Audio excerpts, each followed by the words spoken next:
We hope you enjoyed this production from the Unitarian Universalist Church of Akron.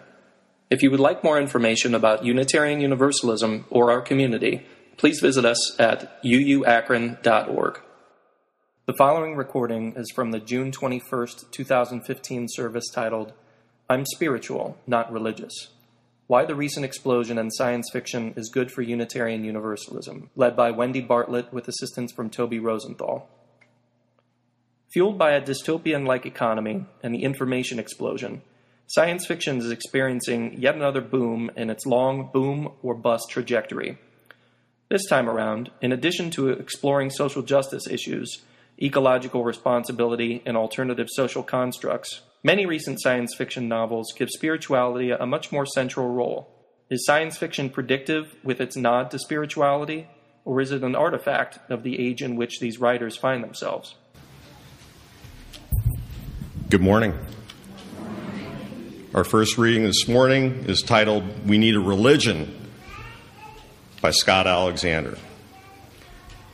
In a world with so much hatred and violence, we need a religion that proclaims the inherent worth and dignity of every person. In a world with so much brutality and fear, we need a religion that seeks justice, equity, and compassion in human relations.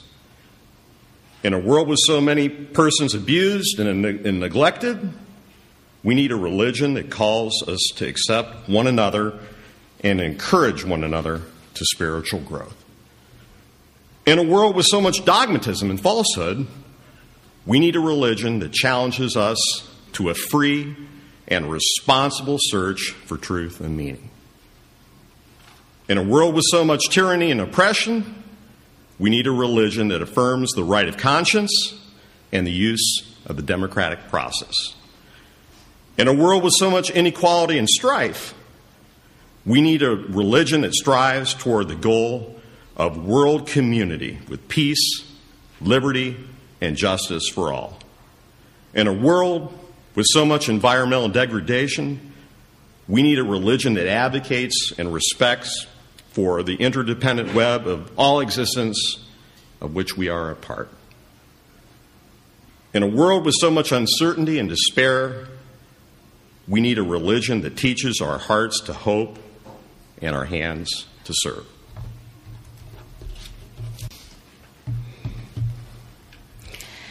In addition to lighting our chalice this morning, Toby will be lighting a special candle. This candle will stand in community throughout our service this morning to represent the light of community that we share with the Emmanuel AME congregation in Charleston. As I read our chalice lighting words, and as we sing our opening hymn, please hold the victims, their families, the Emmanuel AME congregation, and the entire city of Charleston in your hearts. Thank you. Our chalice lighting words this morning are from One Love by Hope Johnson. We are one, a diverse group of proudly kindred spirits, here not by coincidence, but because we choose to journey together. This reading is from the Parable of the Sower by Octavia Butler. All that you touch, you change. All that you change, changes you. The only lasting truth is change. God is change. I want to say a couple of thank yous before I start. Number one, somebody said this during the lighting of the candles, love the button. There's a lady in the back row who gave me this button. My friend Pam from Cuyahoga County Public Library, we've been friends a long time, is a big science fiction fantasy expert, so I mailed my sermon to her and said, fact check me, do I look okay here? So Pam, thank you. And the button she gave me for this morning says, reality is a crutch for those unable to handle science fiction. Amen. End of sermon. There we go. Everybody go home. I wanted to share a reading with you today that I just loved when I stumbled upon this scene when I was reading a novel called The Anvil of Stars by Greg Bear. The premise is Earth has been destroyed. And this is actually the second generation of explorers who have to find a new place to live. So it's a very diverse group of characters who are off looking for somewhere to live. And imagine my surprise when I read this. "You're so big and strong, a strapping theological fellow," Hakim said with a smile. "Catholic cannot take a dare from a Muslim?" Giacomo squinted. "Bolsh," he said. "My parents didn't even go to church." "Nobody mentions my religion," Martin said. The conversation was becoming too ragged for his taste, but he just couldn't stay out of it. "We don't know what you are," Hakim said. Martin thought for a moment. "I don't know myself," he said. "My grandparents were Unitarians, I think." Knew I would use that someday. Of all the terms book people use to talk about and label the various genres, science fiction has always seemed the oddest to me. As a kid of 11 or 12, which is when I started getting very serious about science fiction, I thought that science fiction was a bit of an oxymoron. It seemed to me that something could be either science and factual and real, or fiction and fuzzy and made up and not so real. How could one genre contain both reality and speculation? But since I loved science, particularly astronomy and physics, and I loved fiction equally, I wasn't about to argue. One of my favorite science fiction writers, Octavia Butler, said, when asked why she wrote science fiction let me do both. It let me look into science and stick my nose in everywhere. As a reader, I couldn't have agreed more. It was crazy, it was fascinating, and I was hooked. A year or two later, my father decided that the United Church of Christ wasn't liberal enough to suit us, and I found myself in a Unitarian Universalist church. It was a small congregation, maybe 50 souls, and there were 50 different belief systems and 50 different paths. It was that same kind of wonderful, wild tension inherent in the science fiction that I was reading at the time. Not one truth, but everybody's truth. And like science, it wasn't static. Constantly exploring and embracing the idea of a spiritual journey, rather than searching for a final and definitive answer, was the whole point. And my little UU church was big enough to contain everyone's reality. It was crazy. It was fascinating. Then I was hooked. What we'll explore this morning is why the current state of science fiction heralds very good news for Unitarian Universalism. And that's been backed up by a recent poll, so I'm happy to report that that's not just wishful thinking on my part. So I'd like to start today by introducing you to some pretty famous Unitarian Universalists. I did not know these guys were UU until I started working on this sermon. The gentleman on the left is Ray Bradbury, author of Fahrenheit 451 and a lot of other things, who was in fact a member of a UU congregation and talked about Unitarian Universalism in various interviews.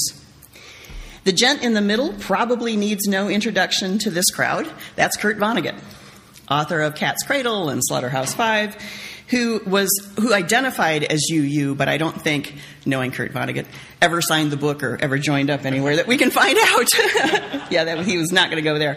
The gentleman on the far right is Isaac Asimov, who is on our famous Unitarian Universalists in History poster. He was actually Unitarian. That was pre-merger.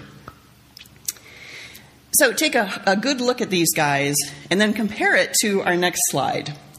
Here are some of the authors we're going to be talking about today. Compare this slide to the faces you saw before. We had 3 wonderful writers, but 3 middle-aged white American guys on that slide before this. One of the things I love about science fiction is that it doesn't just talk the talk. Bradbury, Vonnegut, Asimov wrote passionately about imagining social constructs where there was racial equality and gender equality and economic justice and ecological balance. But in addition to that, they welcomed into the club a host of very, very diverse writers. And the librarians in the crowd, I saw Elizabeth sneak in today, can help me think this through, but I would argue that as a group of writers, science fiction is far more diverse than mystery, romance, and a whole lot of other ones. So I just think that's really an interesting parallel for us. So the writers that we're talking about today, up in the left-hand corner, that's Canadian Margaret Atwood. The lady in the middle is Octavia Butler, one of science fiction's premier African-American writers and one of my personal favorites. The lady with the dachshund in her lap, and she's famous for bringing that dachshund to author events, is Clevelander Mary Doria Russell, whose novel we'll talk about a little later was a real breakthrough in science fiction. And the gent down in the corner is a guy named Michel Faber, who is a Dutch writer. So more than any other genre, I would argue that science fiction also walks the walk, like Unitarian Universalism. Let's quickly look at a couple of historical examples. The current boom in science fiction, one of the interesting things that's happening with it is that it has put spirituality in the forefront. What we know, and Warren, let's look at the next slide. Science fiction gains enormous popularity anytime there's a lot of societal stress or cultural change. Science fiction is always there plugging along, but mainstream readers tend not to look at it unless they're trying to envision how life will be in the new reality. You're going to see titles, I don't know how well you can see this, but there's a book up there by H.G. Wells called The Time Machine. He and Jules Verne are considered the granddaddies of science fiction.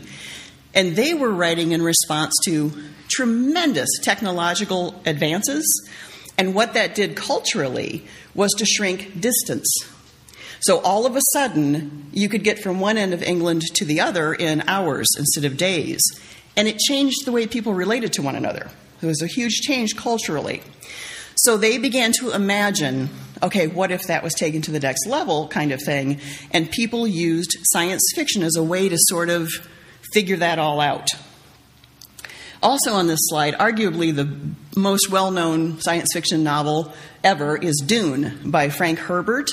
That was in the 60s, 70s maybe. Frank Herbert was responding to, among many other things, there's lots of interesting themes in this book, but one of the huge ones is the destruction of a planet because of technology advancing too rapidly. And the technology is wonderful, but we didn't get our act together in time to make sure that it didn't damage the Earth. He was the first science fiction writer. It's a very common theme now. He was the first guy to really talk about that. So for us, in this current boom that we've been experiencing over the last couple of decades, critics think that it's the speed and immediacy of communication. Sort of like how for Vernon Wells, the travel shrunk relationships. We think the fact that you can Skype your grandkids in Australia and that sort of immediacy of everybody talking to each other constantly at the dinner table, not that that happens at my house, that whole thing has really shrunk and changed the way in which we relate to one another. And it's fueling speculative fiction, which is another name for science fiction, like crazy. Within that exploration of relationships has come a focus on spirituality in science fiction, and that's really unusual. Because if you're a science fiction fan, you know that spirituality and religion is considered kind of a soft topic for those authors. Fantasy writers often dealt with that sort of thing over the years. Tolkien, those kind of guys. But science fiction writers, not so much. That was like, a little too woo-woo for those guys. They weren't going to go there. So all of a sudden, the science fiction writing community has turned their attention to spirituality in a very intentional way. And all of a sudden, spirituality is hot. So starting with Star Wars, which was the real turning point, and that's a young Obi-Wan Kenobi on your order of service today, in case you didn't know who that was, and ramping up steadily and exponentially over the last 20 or 30 years, writers began treating spirituality much differently and much more seriously. Spirituality as a major theme, spirituality almost as a separate character or a plot device, became relatively commonplace in science fiction. In The Parable of the Sower, and Toby read a piece of that today, Octavia Butler's brilliant dystopian morality tale, and there's a picture of it on the screen there. There's a Bible in that book called Earthseed. This one is all about food justice, economic justice, the ecology. But spirituality is the moral engine that drives the story. Mary Doria Russell's The Sparrow, which the Unitarian Universalist Women's Book Group read not too long ago, was the very first well-received, well-reviewed, best-selling science fiction novel to have the focus of the plot and the themes be religion and spirituality. If you don't know that book, basically a Jesuit priest is sent to a different planet and culture, and there's several of them, and he's the only guy who comes back. And there's a big mystery about what happened, and the story is told from the point of view of another young priest, but it's science fiction. And that just created great waves in the science fiction community. That was the first time anything like that had ever happened. The best book I read last year, although Pam will probably argue with me because I made her read it and she hated it. We're the Siskel and Ebert of books. Everything I like, she hates, and vice versa. The book of Strange New Things by Michel Faber really isn't, it won't have a science fiction label on it when you find it in the library because it's literary fiction more, but it's very science fiction themed. And it's about a minister who is hired by a corporation to go to another planet. The natives on that planet have one request, and one request only. They want a minister. They are fascinated by the Bible, which they call the Book of Strange New Things, but 2 ministers before that have disappeared. But he takes the job anyway. I can't tell you anymore. It's a spoiler. It's a wonderful, wonderful book, and it got tremendous reviews. So if you're looking for a good summer read, I highly, highly recommend it. So these are just a handful of the most widely recognized recent examples where spirituality and science fiction get in the ring together. I thought it might be my particular bent toward spirituality that caused me to see these themes so prevalently in science fiction until I was validated by no less a personage than literary author and literary critic Margaret Atwood. I stumbled across this book in the Akron Library called In Other Worlds, Science Fiction and the Human Imagination that Atwood published in 2011. For those of you who read Margaret Atwood, you know she's a practitioner of science fiction as well as a fan. She wrote A Handmaid's Tale, which she calls social science fiction. And in this book, In Other Worlds, is some of the most intelligent and spot-on literary criticism of science fiction I have ever read. In one of the early essays, Atwood talks about spirituality and science fiction and says that it is our continuing need for myth that drives the exploration of the spiritual issues, and that science fiction's structure provides a perfect place for us to reinvent and explore those myths, as well as to explore supernatural occurrences. The title of the chapter is Burning Bushes, Why Heaven and Hell Went to Planet X. How can you not read that one? Burning bushes, Atwood points out, simply have no place in realistic fiction. If you read John Grisham's new book in October, there's not going to be a burning bush in the middle of the courtroom, probably. Hence, the necessity of science fiction's more flexible structures and conventions to allow for those conversations to happen. So just as Unitarian Universalism has the flexibility and breadth to contain many truths and many spiritual journeys, so science fiction has the flexibility to allow for exploration and conversation that realistic fiction simply cannot house. So with that in mind, let's look at some recent headlines that concern Unitarian Universalism. A few weeks ago, the Pew Research Center released their report entitled America's Changing Religious Landscape. You may have seen this. It was all over the place. They reported that many people marked none of the above as their religious preference. How many times, as a Unitarian Universalist, have you had to pick that choice? I know I have, right? Protestant, no, none of the above. About 23% of the respondents chose that option, which was up several percentage points over the last time that survey was conducted. In response, Peter Mansow wrote an op-ed piece in the New York Times about the Pew Research Center's findings, titled, Thou Shalt Worship None of the Above. I posted this piece on our UU Akron members page on Facebook, so if you'd like to read the whole article, by all means check it out. But here's my favorite paragraph. Religion, however, is not a zero-sum game. Just as any individual's life might include periods of greater and lesser religious interest, every tradition is home to remarkable diversity of belief and practice. Church pews may hold non-believers. A chanter of mantras may still recall the bat mitzvah prayers of her youth. To claim one religious identity is not necessarily to forsake all others, no matter what a pollster might say. Every tradition is home to remarkable diversity of belief and practice. Sound familiar?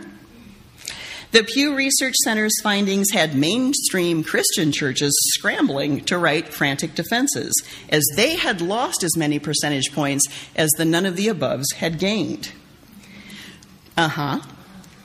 Reading all this, I couldn't help thinking about how Unitarian Universalism is perfect for the none of the aboves, because we welcome all of the aboves.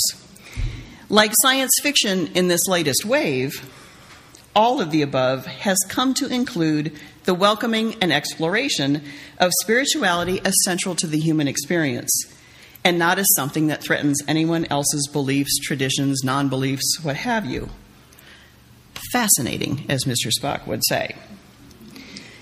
As our culture experiences the need to embrace and understand diversity in relationships in ways it hasn't had to do so before, science fiction writers explore spirituality, not religion, and help us to understand what that looks like.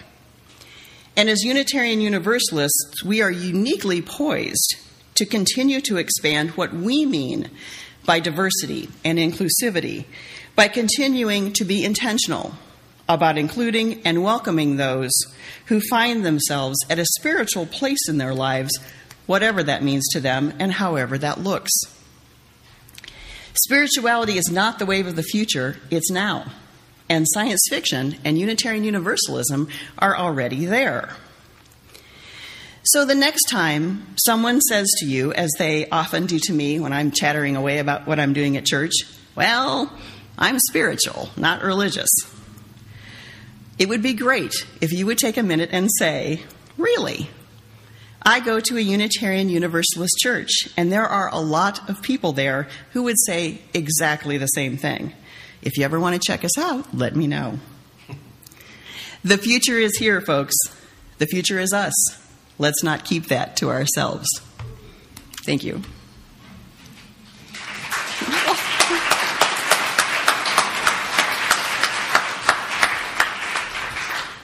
We thank you again and encourage you to seek us out at uuakron.org.